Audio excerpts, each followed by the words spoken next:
Muy buenas tardes a todos.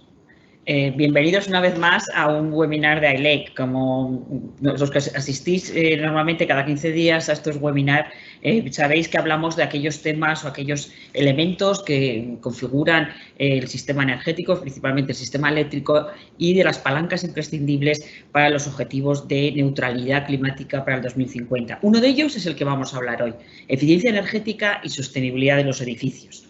Hemos estado planteando en webinarios anteriores todas aquellas actividades muy enfocadas, o aquellos procesos muy enfocados hacia la electrificación de la economía y que nos permitan conseguir esos objetivos. De ahí se derivan un nuevo modelo energético, un nuevo sistema eléctrico y también nuevos modelos de negocio que afectan muy fundamentalmente al suministro eléctrico y a los propios consumidores y al precio que pagan los consumidores. Hoy vamos a hablar de uno de los sectores que constituyen y que está inscrito en los objetivos de descarbonización de la Unión Europea, y también uno de los elementos de los fondos de recuperación y del plan de recuperación, resiliencia y transformación que presentó el Gobierno ayer. Es los edificios. Los edificios son un segmento de consumo energético que está directamente involucrado en los objetivos de mejora de eficiencia energética y de reducción de emisiones.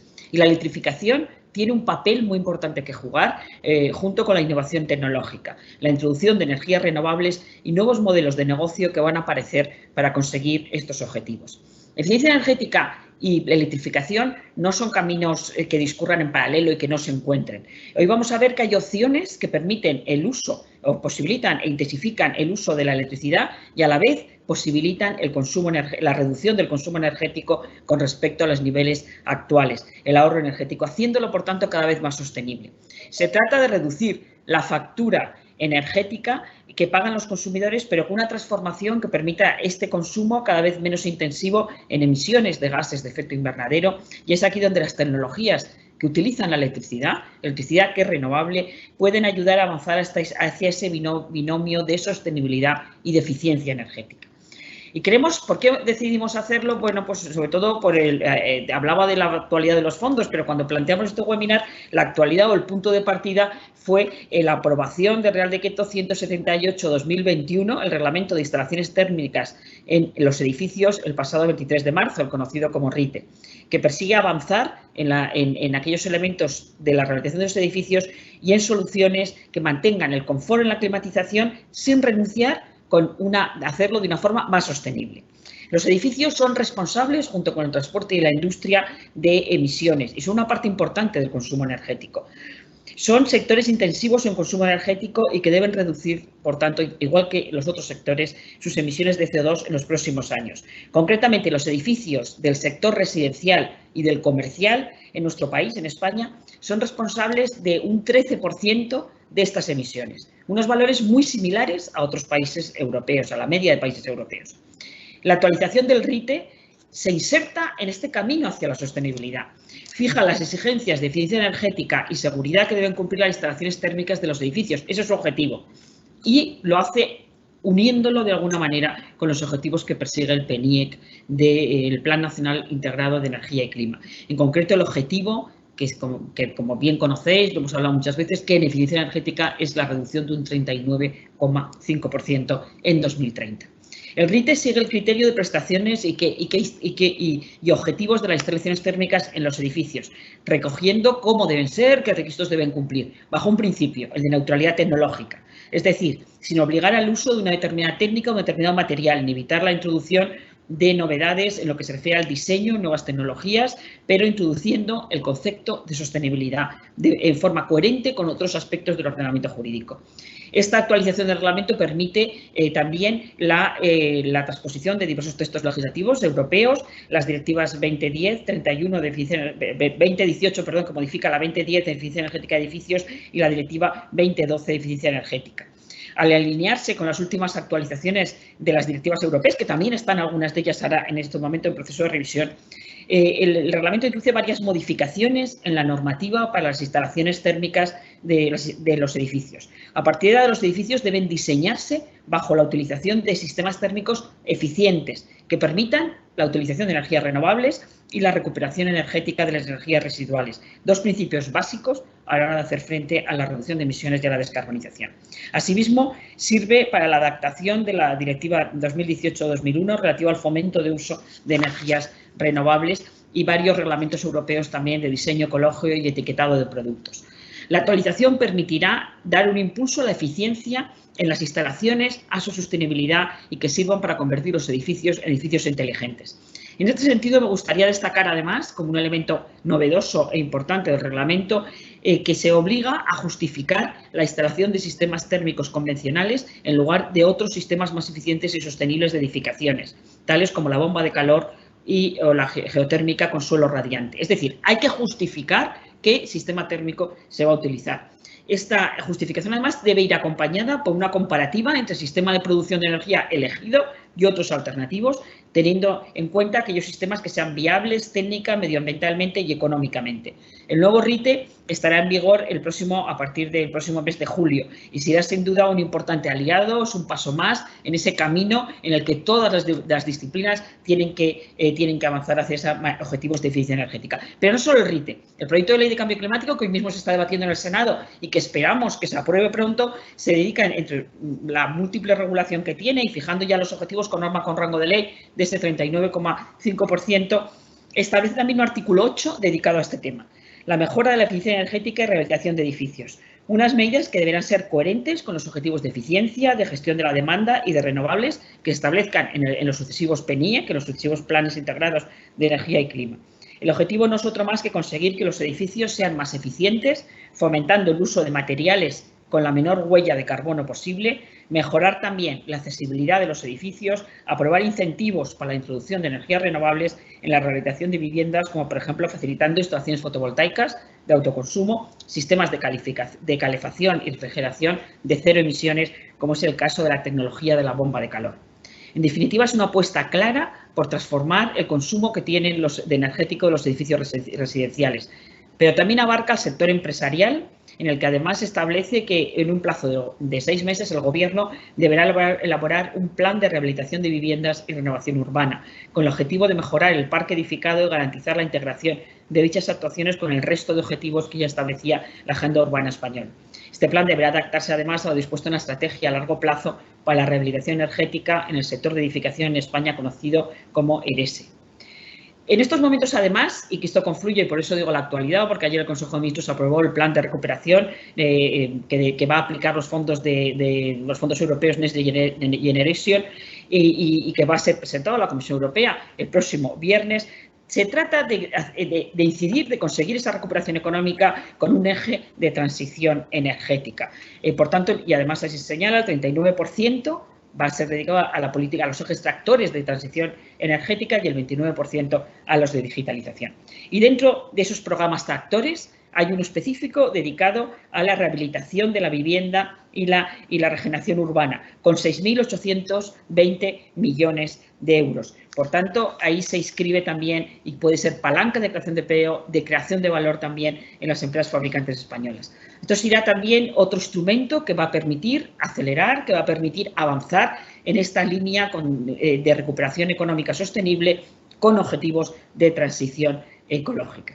Así contamos con un marco normativo con unos indicadores, diversas normas que apuntan. Ahora hay que concretarlos. Y uno de los elementos para permitir esto es la financiación y los modelos de financiación. Y hay distintas herramientas para conseguirlo. En un aspecto como la edificación, en la que hay pluralidad de propietarios, pluralidad de tipología, comunidades, propiedad horizontal, competencias, comunidades autónomas, competencias locales, competencias de la Administración General del Estado. Los nuevos modelos de financiación son también, o pueden ser, la llave del éxito, la clave para conseguir estos objetivos. Desgravaciones fiscales para incentivar la implementación de soluciones eficientes, fiscalía autonómica y local, que también hay importantes herramientas fiscales o desde la financiación privada que busca nuevas fórmulas, nuevos modelos, figuras como hipotecas verdes, como modelos que se han establecido en otros países como productos PACE. Son todos elementos que completan la estrategia de rehabilitación de edificios, que van a permitir que ésta se lleve a cabo y en ellos pensamos, la electricidad tiene que tener un papel destacado. Por tanto, estamos ante un marco normativo que se va desarrollando, que sitúa a los edificios en una ambiciosa senda para la transformación de los próximos años.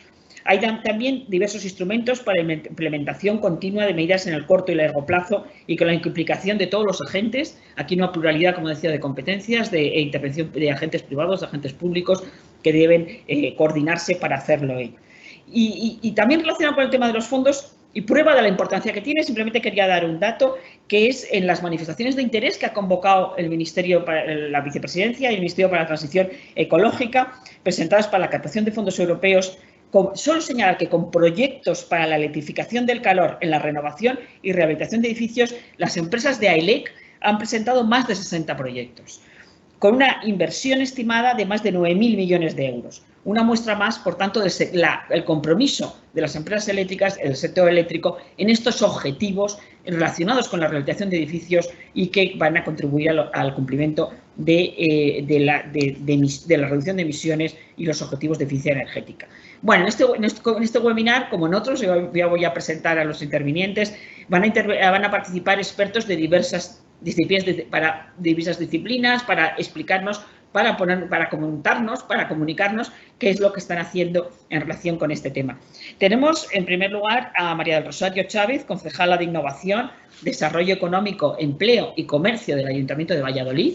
Muchas gracias por participar, con su experiencia de colaboración en entidades de municipios con entidades privadas que promueven la rehabilitación energética de edificios. Nos podrá dar la perspectiva de una administración local tan importante en estos temas, en los de rehabilitación de edificios, en que las competencias municipales, siempre tan pegadas al ciudadano y a las ciudades, tienen un papel indiscutible.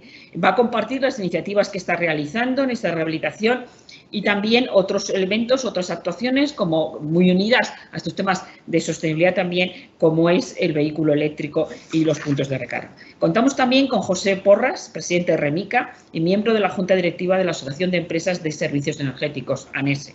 Podrá explicarnos de la manera que la nueva normativa puede facilitar este mercado de servicios energéticos tan importante para ayudar al ciudadano, para ayudar al consumidor a realizar estos proyectos y cómo se impulsan hacia el ahorro energético partiendo de las soluciones existentes y cómo ven el futuro para ello. Las empresas de servicios energéticos son unos agentes más activos a la hora de posibilitar la mejora de la eficiencia energética y tienen que tener un papel indiscutible en este proceso. También contamos con Dolores Huerta, directora general de Green Building Energy Council España, que ya ha participado en uno de nuestros webinars anteriores, que es conocida de todos por una importante trayectoria profesional en el ámbito de la construcción sostenible. Dolores nos aporta la visión de esta asociación que persigue convergencia de empresas, profesionales y entidades en la búsqueda de descarbonización del sector de la construcción y que podrá decirnos cuál es su impresión, estos instrumentos sirven, los que están en la actualidad, la normativa actual, cómo debemos avanzar para que los promotores edifiquen con criterios de sostenibilidad.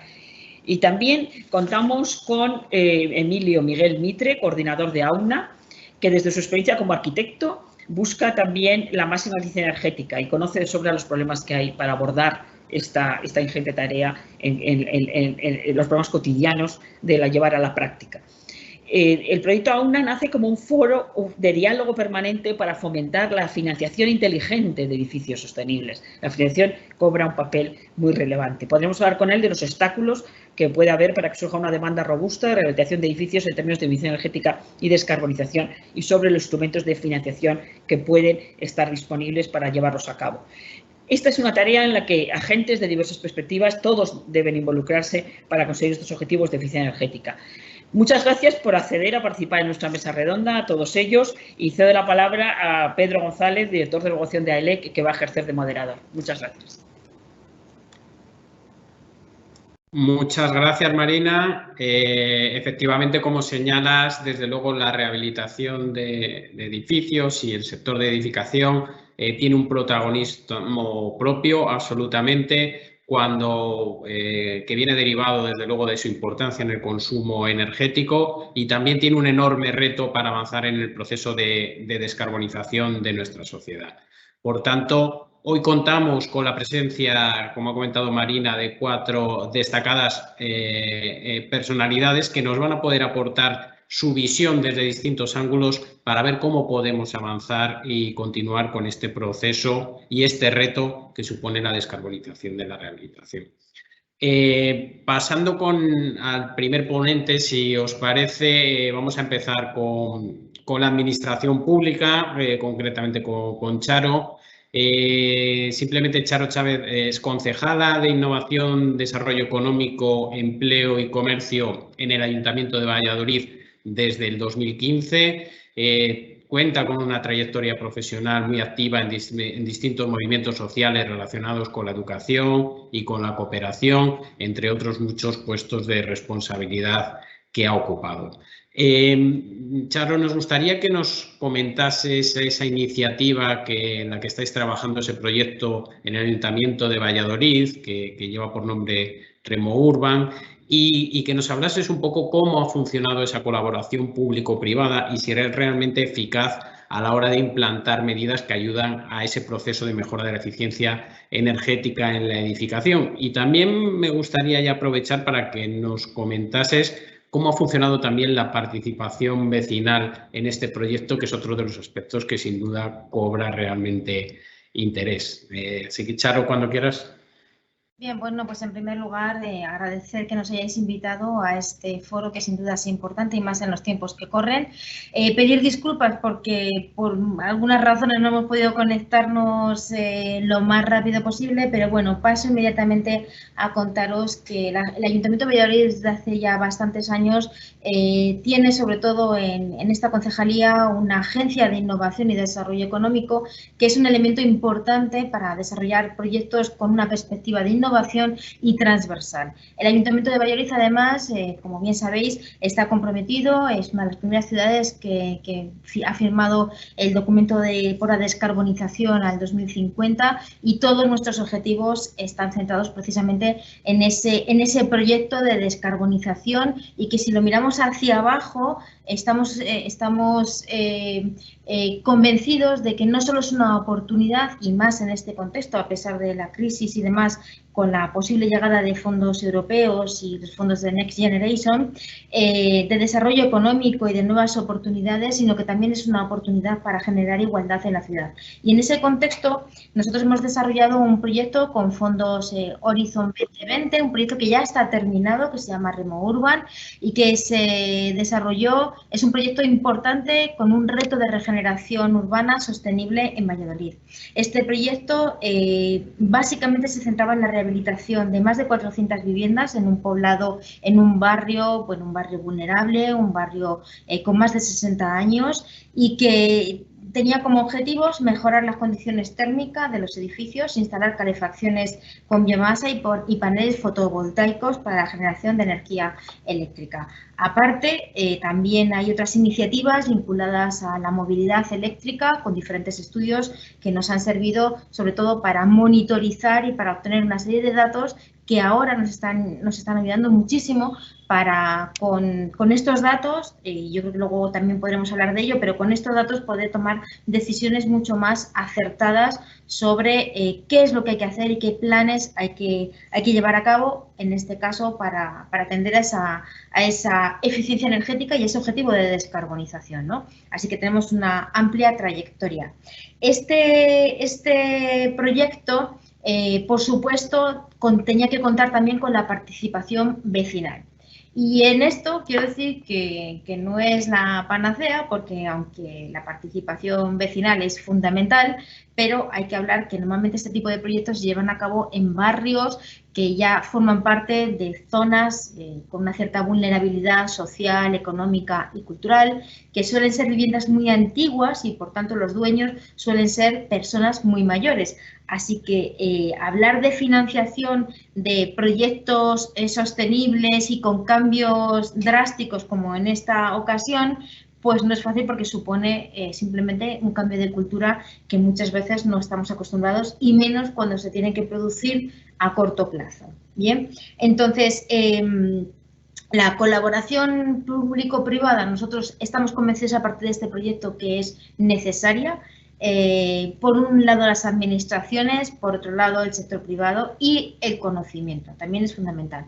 Las entidades que generan este conocimiento, en este caso fue Cartif el coordinador de todo este proceso que era bastante innovador, que conllevó desde colocar paneles en los edificios, en fin, es un proyecto muy complejo que finalmente en nuestra ciudad ha salido con muy buenos resultados. Me consta que hay otras ciudades españolas que están llevando a cabo proyectos similares que no han resultado así de bien, que hemos monitorizado los resultados, que nos han servido muchísimo para tomar decisiones posteriores vinculadas tanto a la movilidad como a la rehabilitación y que a día de hoy Valladolid tiene la experiencia como para poder haber presentado manifestaciones de interés en esta cuestión, pero también como para presentarnos a los proyectos europeos del próximo Horizon Europe, que es un proyecto de, ya sabéis, las 100 ciudades climáticamente neutras e inteligentes, aplicando tecnología digital para la monitorización de estos edificios, pero también toda la experiencia acumulada y el conocimiento en rehabilitación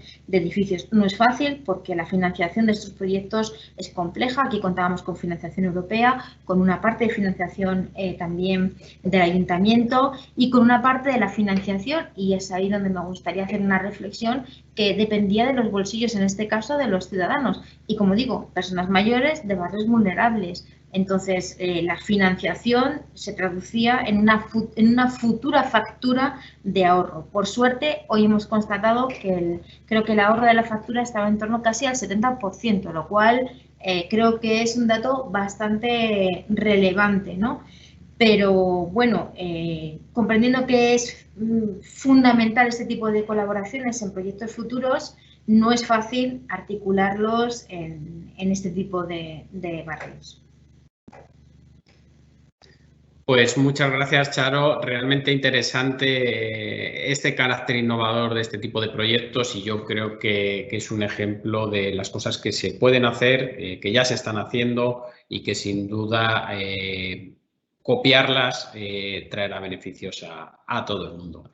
Vamos ahora con José. José Porras es ingeniero técnico industrial y desde 1984 es el fundador y el presidente de la empresa Remica, un grupo empresarial que está especializado en servicios energéticos, por lo que lleva ya trabajando más de 3 décadas en temas relacionados con la eficiencia energética, en todo lo que tiene que ver con las instalaciones térmicas y también con la iluminación.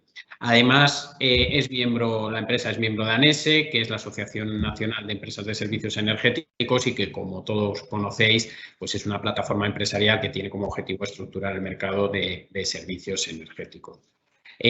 José, hablaba antes Marina de este escenario del Plan Nacional Integrado de Energía y Clima como una de las herramientas en las que se puede posibilitar la mejora en la rehabilitación de los edificios, y ahí vemos que se contempla un objetivo de reducir 1/3 los gases de efecto invernadero a 2030 con respecto al escenario actual.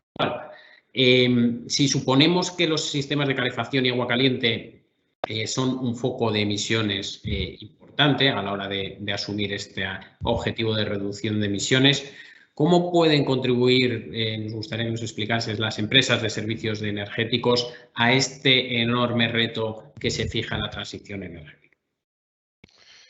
Buenas tardes, Pedro.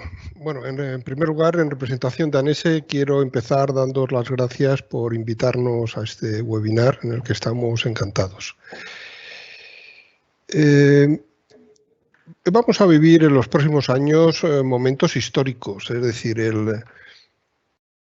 desde que se descubrió el fuego, ¿no?, allá por el Paleolítico, los seres humanos siempre nos hemos calentado a base de quemar cosas, ¿no? Empezamos con las leñas, luego ya recientemente fue el carbón, luego llegaron los combustibles líquidos, los fueles, el gasóleos, etcétera, y actualmente es el gas natural, el combustible que está más en boga. Este cambio que nos indica el PNIEC es un cambio, de verdad, yo lo califico de histórico y además con unas implicaciones tremendas, ¿no? Fijaros que el IDAE, ¿no?, publica en datos, ¿no?, del consumo de la calefacción y el agua caliente sanitaria en los hogares, y estos datos indican que estamos en el 65,9% del consumo energético de un hogar. Es decir, solo la calefacción y el agua caliente, no contamos aquí el aire acondicionado, solo estos dos, ya suponen aproximadamente 2/3 del consumo energético en una vivienda normal, una vivienda media en España. ¿Esto qué quiere decir? Que de cada 3 kilovatios que consumimos de energía en nuestras casas, 2 corresponden con la calefacción y el agua caliente sanitaria.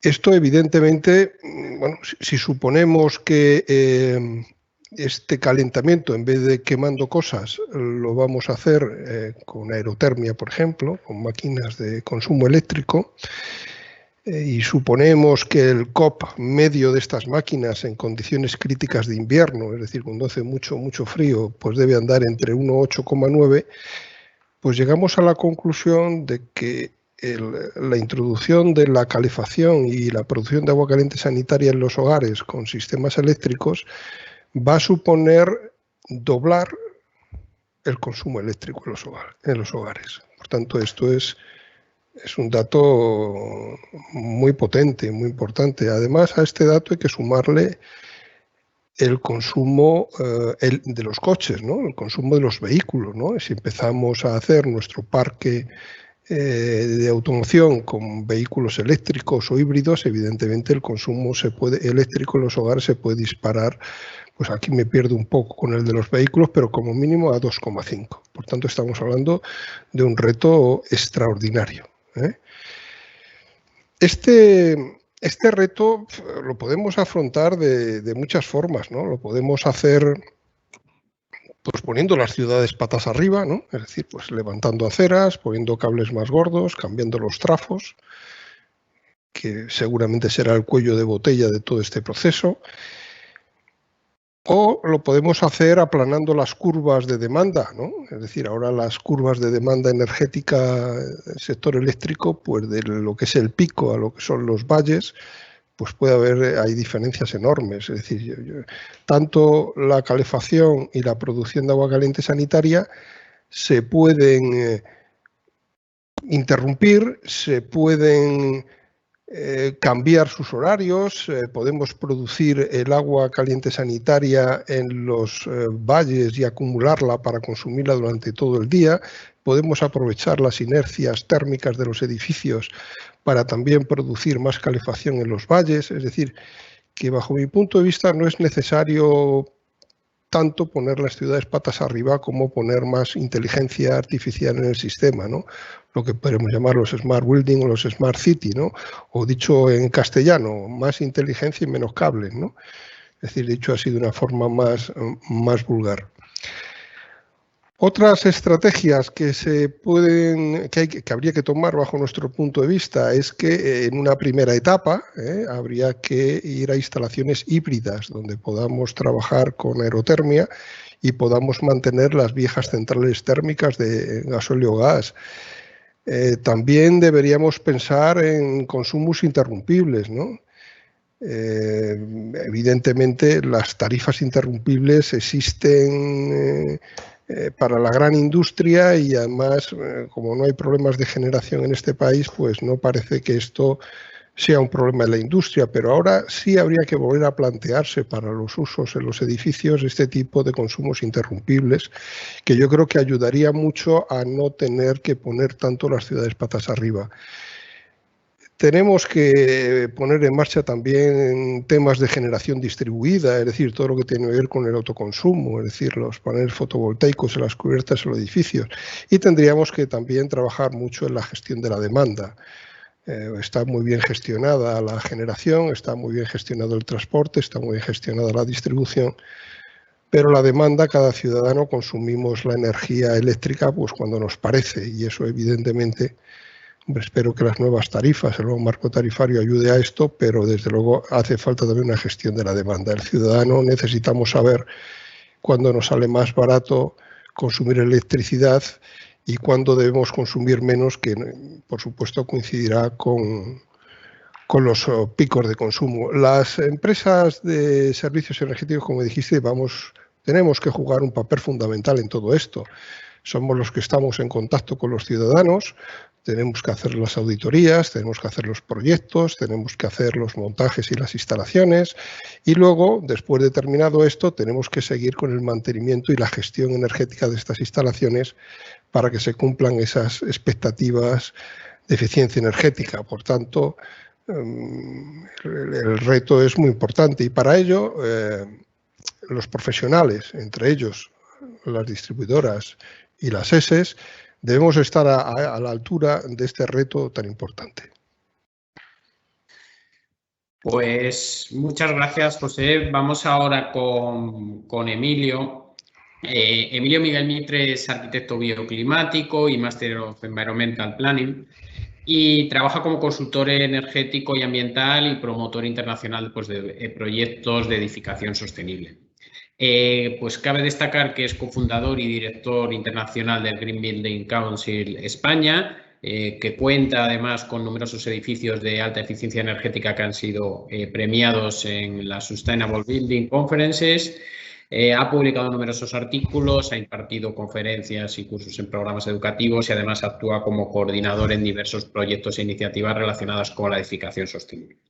Pero además actualmente es el coordinador del Foro AUNA. El Foro AUNA es el foro permanente de la financiación de la renovación de la edificación en España. Y yendo directamente a este encuadre sobre la renovación de los edificios, una pregunta muy directa. Emilio, ¿crees que realmente es rentable hacer una rehabilitación energética en la envolvente de la edificación?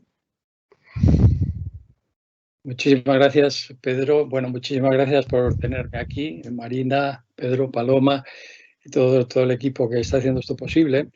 Bueno, ya habéis introducido suficientemente el foro AUNA.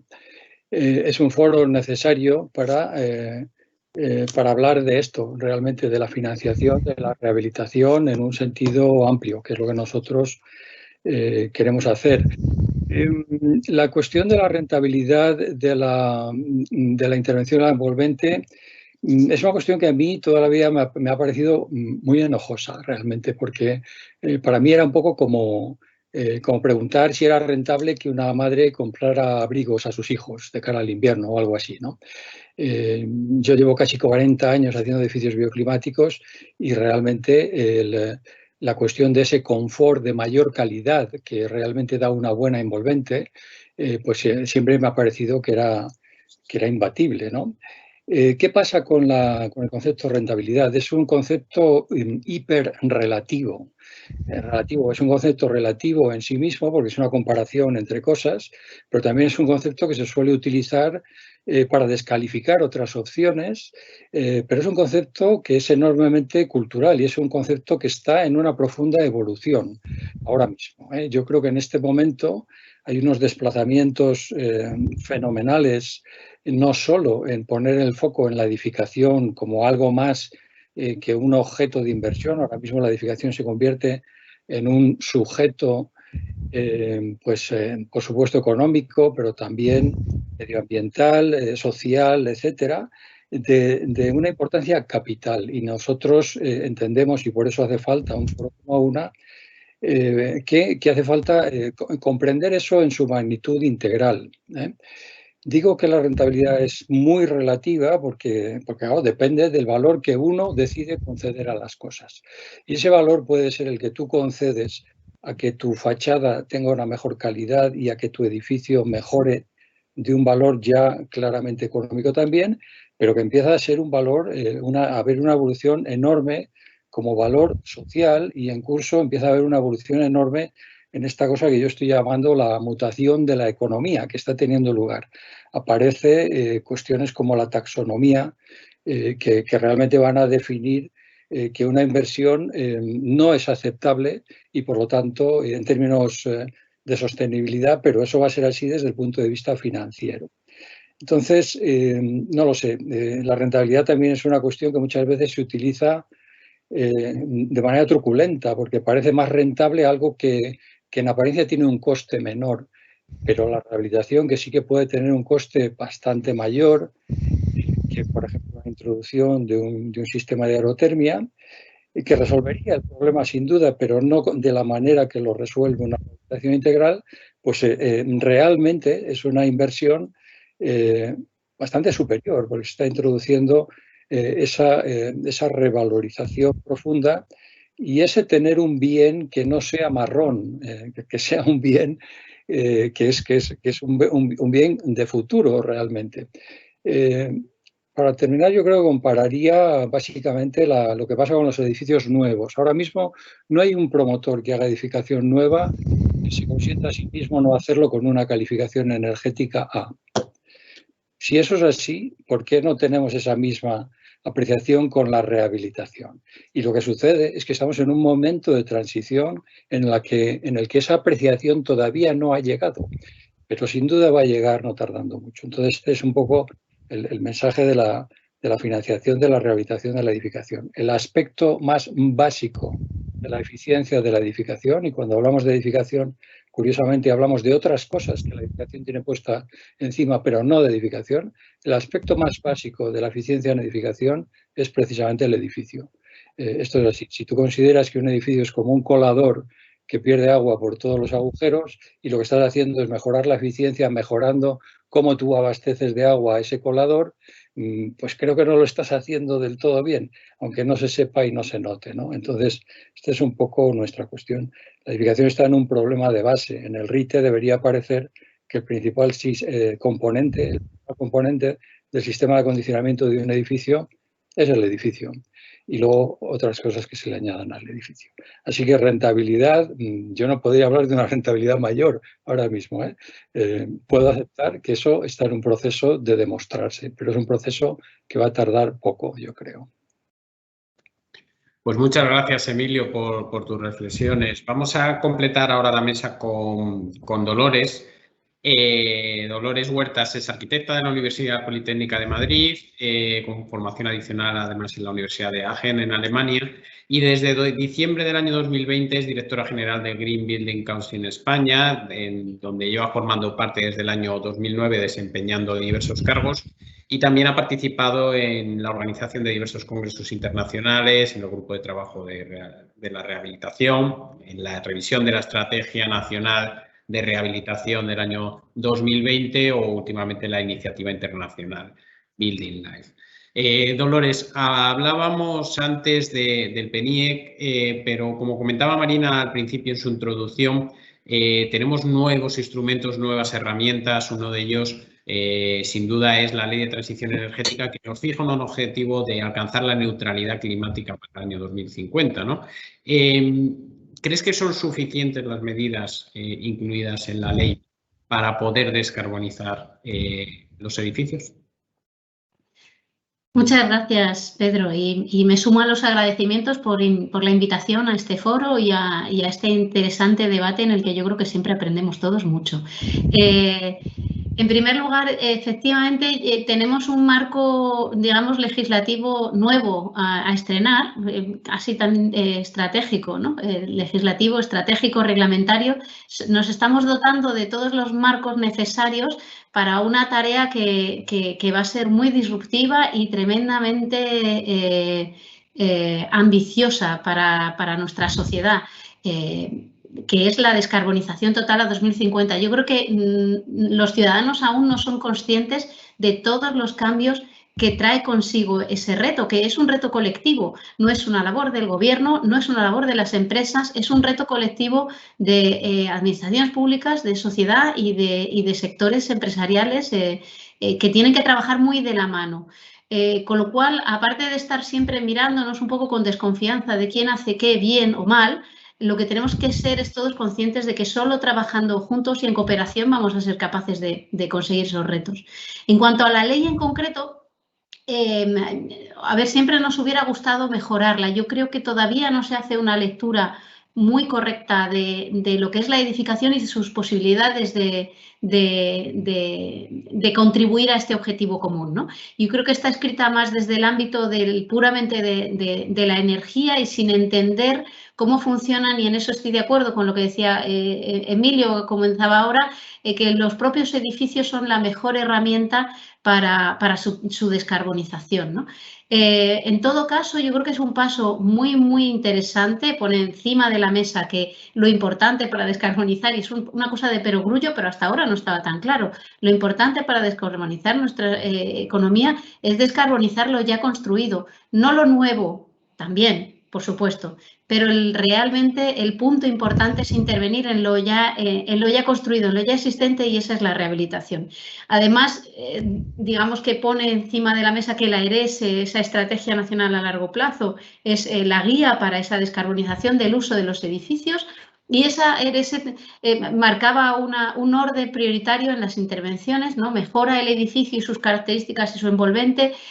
A continuación, utiliza los sistemas activos más eficientes del mercado y, sin duda alguna, las tecnologías que se están mencionando ahora y que comentaba nuestro compañero José Porras son de una grandísima ayuda. Y finalmente, pero no menos importante, incorpora las renovables, convierte a los edificios no en un sumidero de gasto energético, sino en un nodo de producción y de intercambio de energía. Y eso es una cosa absolutamente revolucionaria. Pasar de edificios que hasta ahora consumían energía a pasar a edificios que generan energía, la consumen y la intercambian con la red y con otros usos, no los que estamos acostumbrados tradicionalmente con los usos térmicos, sino también los vehículos, ¿no? Ese sistema, esos cambios exigen de una conexión absoluta entre sectores que hasta ahora tan separados, digamos, como la edificación y la energía. ¿Por qué? Porque hasta en la edificación nueva llegábamos los arquitectos y las inmobiliarias y el negocio, digamos, inmobiliario, y ponía un producto en el mercado. Y luego venían detrás los servicios energéticos y distribuidoras y le suministraban de energía. Ahora estamos yo creo, la solución debería ser integral. Debemos intentar buscar la solución óptima para todos y cada uno de nuestros edificios. Y eso parte por intervenciones lo más ambiciosas posibles y que incluyen todo. Incluyen mejorar la envolvente, como no puede ser de otra manera. Incluyen hacer un cambio en las instalaciones buscando las más eficientes. Incluyen incorporar las renovables. Incluyen un vector, si cabe, mucho más importante que los anteriores, que es incluir al ciudadano como actor principal, como prosumidor de energía, consciente de lo que necesita, de lo que produce y de lo que gasta. Y ese es un aspecto que solemos olvidar porque en estos foros nos es muy difícil incorporar al ciudadano, seguramente. Y además no siempre tiene la formación o la información necesaria para tener ese papel de prosumidor. Y luego, por último, y ya como comentario muy puntual a la propia ley y a la descarbonización, no olvidemos que todo lo que vamos a hablar probablemente hoy en este foro, estamos hablando de descarbonizar el uso de los edificios. El uso de los edificios es una etapa muy larga y la que tiene mayor impacto en el cambio climático, pero no es la única. Fabricar los edificios, mantenerlos, y incluso deconstruirlos al final de su vida útil o rehabilitarlos, incumple, o sea, digamos que también tiene unas emisiones de CO2 y un gasto energético muy importante que no está en ninguna estrategia hasta el momento, ni europea, ni nacional, ni en ningún plan, ¿no? Y ese es un melón que hay que abrir si realmente queremos alcanzar la descarbonización por completo del sector. Digamos, introducir esa visión del ciclo de vida de los edificios. Así podremos saber si un material que se introduce hoy tiene una huella de carbono un poco grande, pero nos hace ahorrar mucho a lo largo del ciclo de vida, o podemos utilizar un material con una menor huella de carbono embebida. En fin, esa parte, digamos, que se ha introducido a última hora en la Ley de Cambio Climático y Transición Energética de manera muy parcial, creo que tiene mucho trabajo y mucho recorrido por delante. Pues muchas gracias, Dolores. Acabada esta primera ronda, vamos a pasar a una segunda con otras preguntas y os pediría que fuerais breves para luego intentar dar también paso a algunas preguntas del público. Y sigo contigo, Dolores, aprovechando que hemos estado hablando de la ley de transición energética y de cambio climático. Hablábamos o mencionaba Marina al inicio de su intervención otro instrumento que tenemos ahora mismo que tiene que ver con la recuperación económica, que son los fondos europeos Next Generation EU. ¿Cómo podemos utilizar mejor estos fondos para avanzar en ese proceso de descarbonización? Bueno, pues yo creo que los fondos son son un regalo, espero no envenenado, digamos, porque, claro, aparecen de una manera disruptiva, masiva, es una entrada y una inyección en el sector de la rehabilitación muy importante y yo me siento en la responsabilidad, junto con, creo, todo el sector de la rehabilitación, de estar a la altura, de demostrar que somos capaces de generar, digamos, todo lo que llevamos pregonando durante años. Yo creo que es una gran oportunidad para poner en marcha muchos proyectos que ya están muy maduros, pero que tenían una última pata un último escollo de financiación. Yo creo que es una oportunidad única también para llamar la atención a toda la ciudadanía sobre lo importante y lo beneficioso que puede ser rehabilitar y descarbonizar sus edificios para su propio bien, para su propio confort, para su propia calidad de vida. Y por último, creo que es una oportunidad magnífica para conseguir que el sector de la rehabilitación se pase de ser un sector que interviene ahora mismo a lo mejor en 30.000 viviendas al año, unas cifras de ese estilo, a lo que se había planificado ya en el PNIE, que eran llegar a 300.000 viviendas al año en el año 2030. Con estos fondos lo que vamos a hacer es acelerar y en vez de llegar en 2030, espero que estemos llegando en 2023 y lo mantengamos. Quizá el reto más grande que tienen los fondos es que cuando se retiren no baje el nivel de actividad en los objetivos de rehabilitación energética y de descarbonización. Yo creo que si aprovechamos estos fondos para alguna de las tareas, para además limar algunos instrumentos que son necesarios, facilitar los procesos en la rehabilitación. No puede ser que un proceso sea arduo, farragoso para el ciudadano, que no sepa por dónde localizar o por dónde tirar y en qué consiste. Yo creo que ahí el sector y las empresas tienen una labor fundamental y yo espero y creo que las empresas de servicios energéticos unidas a empresas de rehabilitación formen colaboraciones muy, muy, muy estrechas que les hagan avanzar en productos integrales que mejoren el edificio en su conjunto. Yo creo que ese es el camino y para eso nos va a servir todo este dinero y espero que seamos todos y tengamos la responsabilidad de aprovecharlo bien y de sacar pecho cuando miremos dentro de 3 años y digamos, qué bien que no solamente hemos generado muchísimo empleo, porque la rehabilitación es de todos los sectores de empleo verde la que más mano de obra necesita y, por tanto, la que más empleo genera, sino también hemos avanzado en generar un sector que se mantiene y que rehabilita, electrifica, incluye renovables y tiene los mejores servicios energéticos que pueden desearse. Pues muchas gracias, Dolores. Vamos ahora con Emilio. Antes hablabas del concepto de rentabilidad, pero desde el punto de vista financiero, y quiero que me contestes de manera lo más rápida posible, ¿con qué problemas crees que se enfrenta la rehabilitación masiva de la edificación?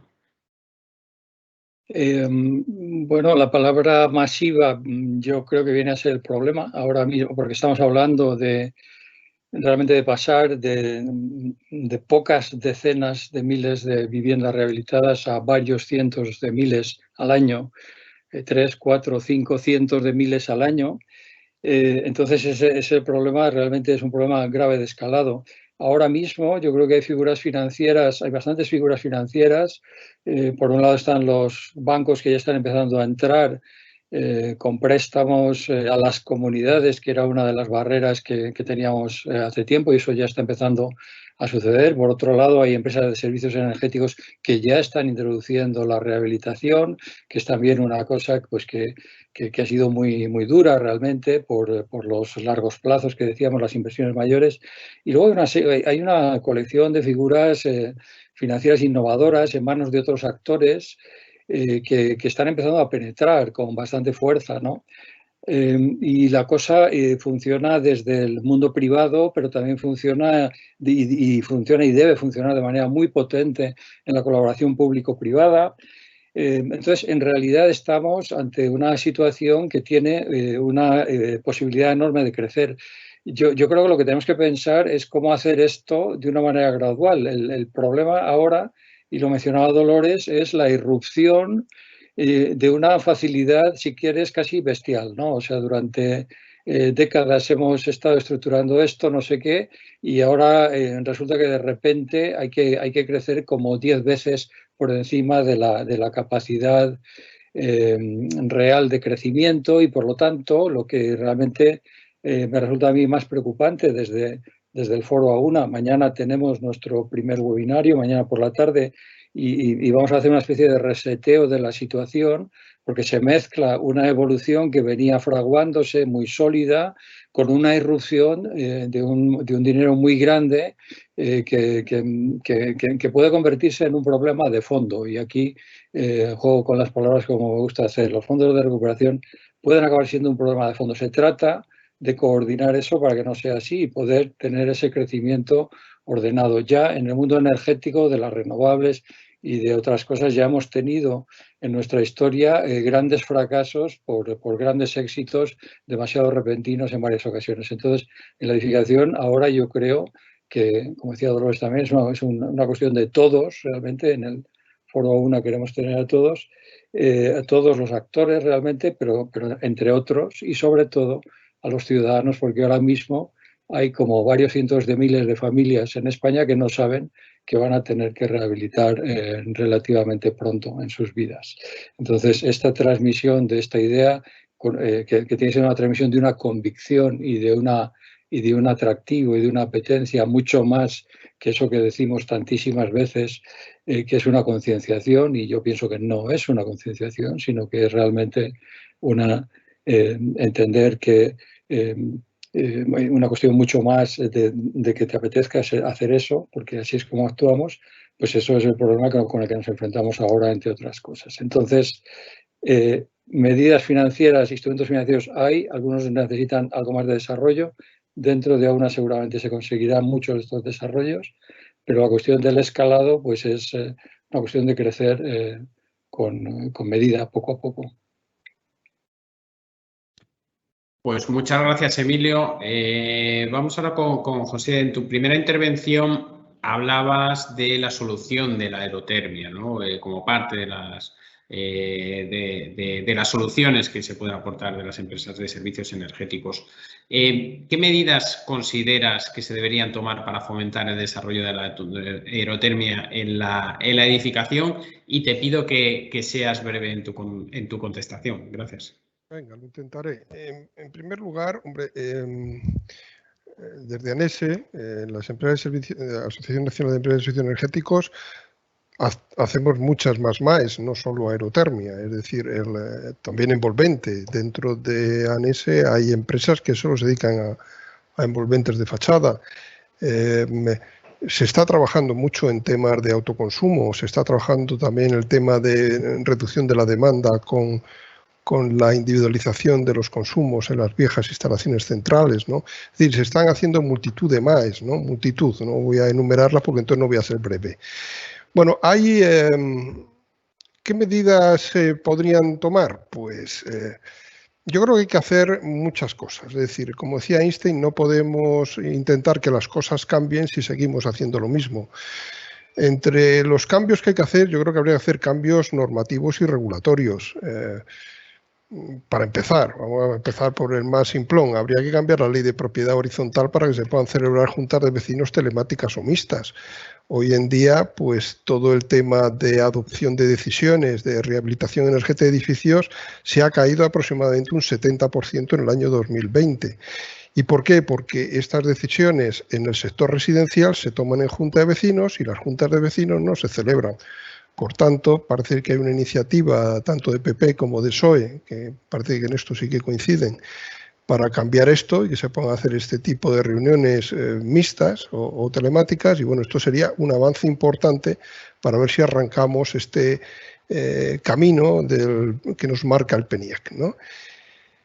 Antes he mencionado que este tipo de instalaciones, es decir, así como el horno de casa o la iluminación o la placa para cocinar, pues hay que usarlas cuando hay que usarlas, pues a lo mejor la carga del vehículo eléctrico o las instalaciones de aerotermia podemos escalarlas más en el tiempo, ¿no? Y usarlas más en los valles y en los llanos, y a lo mejor pues modularlas o deslastrarlas en las puntas, ¿no? En los consumos picos.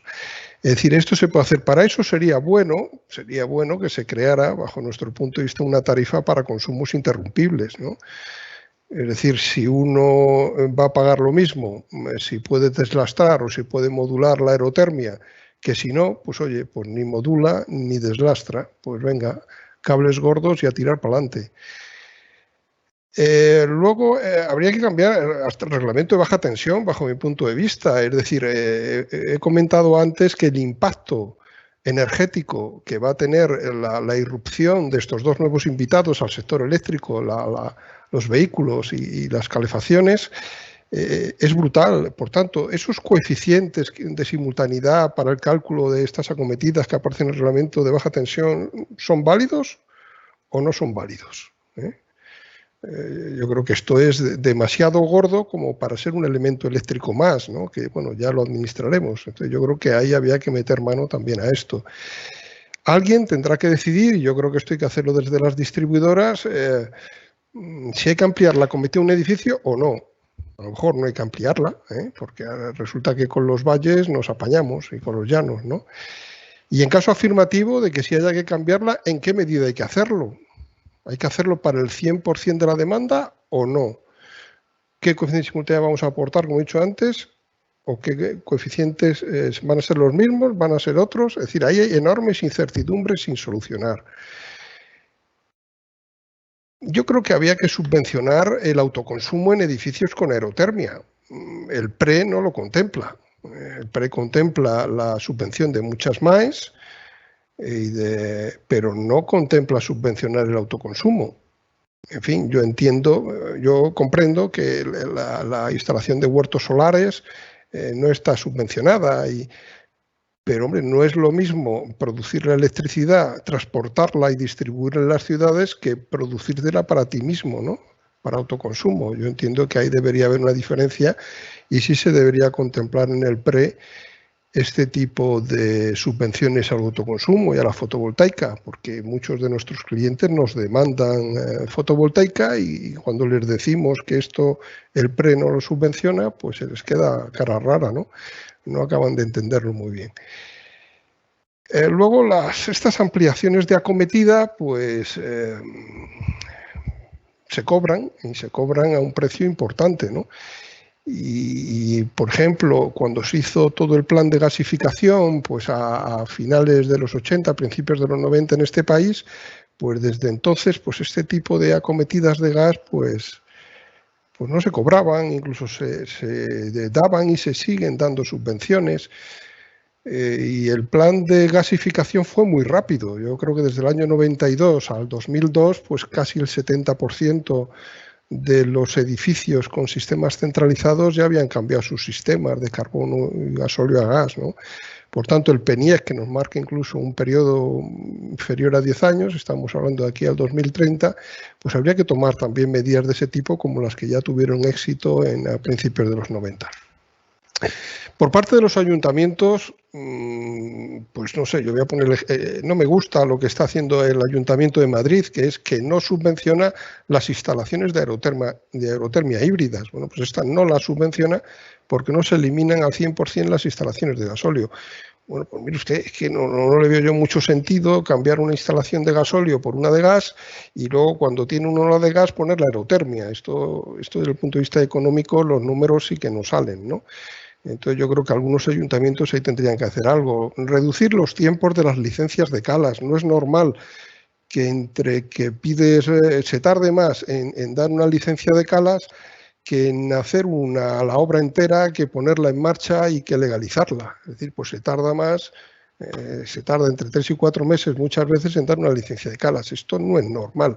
Los tiempos para la rehabilitación de edificios existentes no son los mismos que para obra nueva. Es decir, una obra que se adjudica en junio o julio tiene que estar terminada y funcionando a mitad de octubre, que es cuando empieza el frío. Y con estos tiempos, pues no llegamos.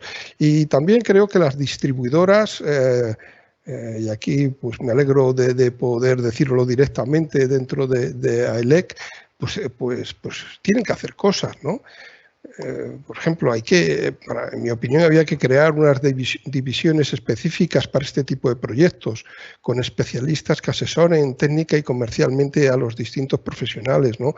Los que venimos del sector térmico, pues nos encontramos muchas veces como una cabra en un garaje cuando vamos a las distribuidoras eléctricas. Nos tardan en contestar meses, si cuánto va a costar la acometida, si se puede hacer o no se puede hacer, o si no la van a hacer, y en algunos casos incluso ha pasado un año el que se nos dé una contestación si el tema está complicado. Y también hay que reducir, como he dicho antes, los tiempos de respuesta. Bueno, no me enrollo más. Yo creo que hay que hacer muchas cosas. Yo creo que el reto es brutal, el que nos ha puesto el PNIEC por delante, y para poder cumplir esto o nos ponemos las pilas y empezamos a abrir la mente y a echarle imaginación a todo esto, o el PNIEC se va a quedar en un papel, bajo mi punto de vista. Pues muchas gracias, José. Además, creo que has dado respuesta a una de las preguntas que teníamos del público, de Antonio Pamares, de CECU, en el que preguntaba cómo precisamente se pueden instrumentar estos objetivos que tenemos a futuro más globales con vehículos eléctricos, etcétera. Has dado unas respuestas. Evidentemente no tenemos todavía todas las respuestas, y yo creo que es una buena visión. Y vamos a finalizar con Charo. Me ha llamado la atención en tu primera intervención esa visión global que tenéis en el Ayuntamiento de Valladolid al hablar de esos proyectos de rehabilitación que también incluyen la parte de la movilidad sostenible a través del vehículo eléctrico. En este sentido, ¿crees que los ayuntamientos se deben de plantear una monitorización o deben de avanzar en la monitorización del proceso de electrificación del parque de vehículos eléctricos? Y estoy pensando en una cuestión fundamental, como es que las comunidades de propietarios, la preinstalación de estos puntos de recarga de vehículos eléctricos suelen ser problemáticas, y muchas veces las ayudas existentes, pues también una de las cuestiones que ha salido aquí, pues a lo mejor no son suficientes. ¿Cuál es vuestra perspectiva desde el Ayuntamiento?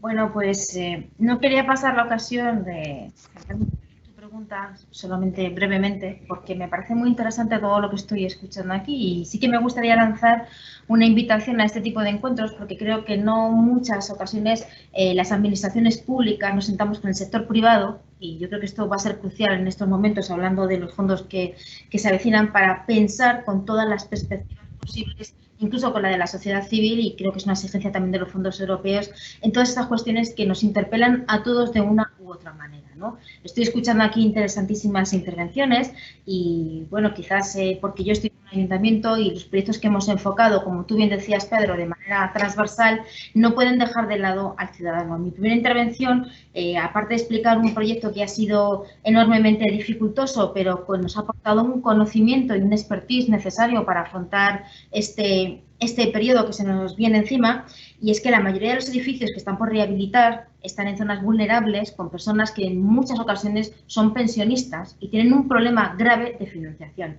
Entonces, bueno, hablar de la rentabilidad está muy bien, pero la rentabilidad para muchas personas se traduce en algo a corto plazo y no en una que tiene que hacer una inversión. Por eso yo creo que hablar de proyectos públicos y privados va a ser crucial. Si no, efectivamente no vamos a poder afrontar este enorme reto. Decía Dolores que la descarbonización pasa por una visión mucho más global. No hay una única acción que vaya encaminada a los edificios, no hay una única acción que vaya encaminada a una movilidad, sino también hay que cambiar un modelo productivo. Eso no Nosotros desde el Ayuntamiento de Valladolid tenemos esa mentalidad y entonces con lo que hemos aprendido, aparte de todas estas intervenciones en la envolvente, en el cambio de modelo energético en los edificios, estamos adaptándonos al tiempo e introduciendo, antes que lo decía José, todo el tema de la digitalización, porque va a ser fundamental edificios digitalizados. Pero sobre todo ahí hay que poner recursos públicos y no siempre los ayuntamientos tenemos esos recursos y las autonomías tienen un territorio mucho mayor para fijarse en el barrio concreto o en las 400 viviendas de este otro barrio, ¿no? Entonces, una de las reivindicaciones que pongo ahí es la lucha de los ayuntamientos por el acceso a estos fondos de de los fondos europeos de manera directa, porque también nosotros, como las empresas que conviven con nosotros, estamos al cabo de la calle de las preocupaciones, de las necesidades y, como decía, de estos problemas de financiación. Además, hay que promover también, hablando de los materiales y las nuevas medidas de construcción, pues todo un modelo de economía circular. Es fundamental apostar recursos porque es otra de las partes importantes de toda esta descarbonización. Nosotros tenemos un plan de economía circular en el que estamos trabajando además con el clúster de AEICE, que es muy activo en este tema de la construcción, y yo creo que ese tipo de conocimientos, de intercambio y de conversaciones compartidas son fundamentales para poder cumplir con todos estos objetivos. Y me centro ya en el tema de la movilidad. Efectivamente, la movilidad es fundamental porque es otro de los elementos imprescindibles para la descarbonización, pero no está exenta de controversias. Nosotros desde el Ayuntamiento de Valladolid, vinculado a este proyecto Remo Urban que afectaba a la rehabilitación de edificios, también incluíamos la variante de la electrificación, no solo de la flota pública, fuimos uno de los primeros ayuntamientos que hemos electrificado la línea completa de carga y demás de los autobuses públicos, sino también de los vehículos de reparto, de los vehículos individuales y demás. Lo decíais antes y yo creo que es fundamental. Hay que impulsar esa transformación que va a ser crucial para la recuperación económica, pero también para tener futuro con ayudas. Aquí el Ayuntamiento de Valladolid ha sido, yo creo que, pionero en esto, ¿no? Habilitamos un fondo que vamos a restablecer en estos meses próximos, en el que nosotros damos unas ayudas para la puesta de puntos de recarga públicos o puntos de recarga en las comunidades cuando se adquiere un vehículo eléctrico, especialmente de reparto. Y lo hacemos a través de un contrato de cesión de datos. Nos ha parecido la forma más efectiva y nos ha salido, yo creo que muy bien, porque nos ha ayudado todos esos datos para dimensionar las flotas de reparto. Por ejemplo, Correos España ha dimensionado su flota eléctrica a partir de este proyecto. Renault también está participando con nosotros en un proyecto importante de car sharing. Hemos hecho un piloto de car sharing de coches eléctricos para el personal y sobre todo a cambio de unos datos que nos dan estos vehículos, que nos dan estos puntos de recarga, nosotros podemos hacer estudios sobre las cargas y descargas, cómo tenemos que ir modulando en la ciudad hacia esa descarbonización, hacia esa nueva movilidad, y cómo tenemos también que trasladarlo todo al final en una normativa. Y Valladolid ha sido, creo, si no me equivoco, el único ayuntamiento que en este 2021 ha aprobado una importantísima reforma integral del Plan General de Ordenación Urbana, que tiene que ser acorde a todas estas normativas. Es fundamental, no podemos seguir actuando con los planes de antes. Las instrucciones municipales, que son de escaso alcance en muchas ocasiones, pero tienen que ir enfocadas a ese apoyo a la economía circular, a utilización de nuevos materiales, a la rehabilitación por encima de la construcción, a la ciudad compacta, a la rehabilitación energética, etcétera. Como decía Dolores, y yo creo que todos coincidís, son muchas acciones simultáneas que hay que llevar a cabo, y sin olvidarnos que tenemos una herramienta, agenda urbana, con esas políticas palancas que nos hacen también que pensemos en la ciudadanía. Y insisto en ello porque muchas veces los problemas que tenemos, y sobre todo desde los ayuntamientos con muchos menos recursos, es precisamente un problema de financiación, y que está estrechamente vinculada a la capacidad de la ciudadanía también para poder acceder a estas rehabilitaciones, etcétera. Entonces, bueno, yo para terminar sí que os invito a que contéis con nosotros para cualquier foro de intercambio, de conocimiento, de experiencias. Tenemos muchos estudios que nos dan muchos datos, y nada sería mejor para nosotros que poderlos compartir, porque al final hay que escalarlo, no solamente en nuestra ciudad, sino en otras ciudades, ¿no? Yo creo que tiene que ser un poco la vocación de este tiempo nuevo que vivimos. Pues muchas gracias, Charo. Nos hemos pasado un poco del tiempo, pero yo creo que ha merecido la pena. Gracias a los cuatro por la visión que nos habéis dado. Yo creo que habéis trasladado puntos realmente importantes en un aspecto que yo creo que vamos a tener que volver a hablar de él reiterada y repetidamente por la importancia que tiene y por la cantidad de agentes a los que involucra todo este proceso, desde la administración pública, empresas privadas, distintos agentes. Gracias, José, gracias, Emilio, gracias, Dolores, gracias, Charo. Y Marina, te doy paso para que clausures este webinar. Gracias. Bueno, pues fundamentalmente dar las gracias a todos, a los participantes en la mesa. Realmente creo que se han planteado reflexiones muy interesantes. También muchas gracias a todos los que os habéis conectado y habéis participado en el chat haciendo vuestras preguntas.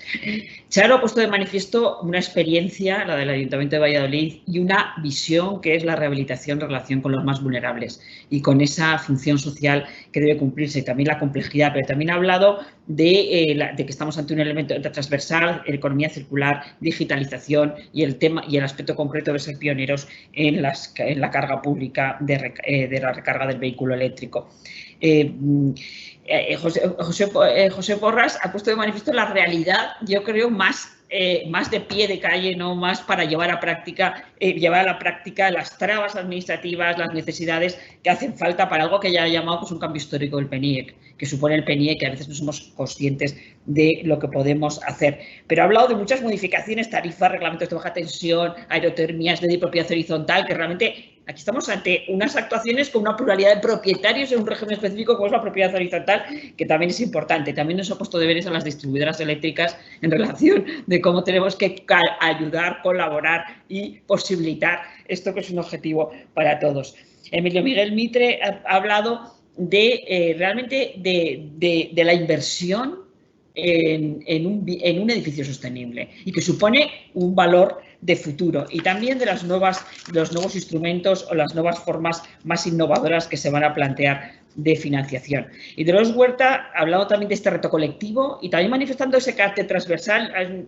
Esa incorporación de las renovables hace que los edificios, que además de ser digitales e inteligentes, dejan ser un sumidero de consumo para generar, consumir, almacenar y posibilitar también esa conexión con el vehículo eléctrico. Y se ha puesto de manifiesto el momento actual de los fondos y lo que es una preocupación, si podemos hablar de este sector, porque sois distintos y sois agentes diferentes, de cómo el reto de afrontar que estos fondos cumplen sus objetivos. Decíais que estamos en un camino normal de funcionamiento, de mejorar en la sostenibilidad, y irrumpen estos fondos de reactivación económica y relativos a la rehabilitación de viviendas, y realmente es un reto afrontarlos.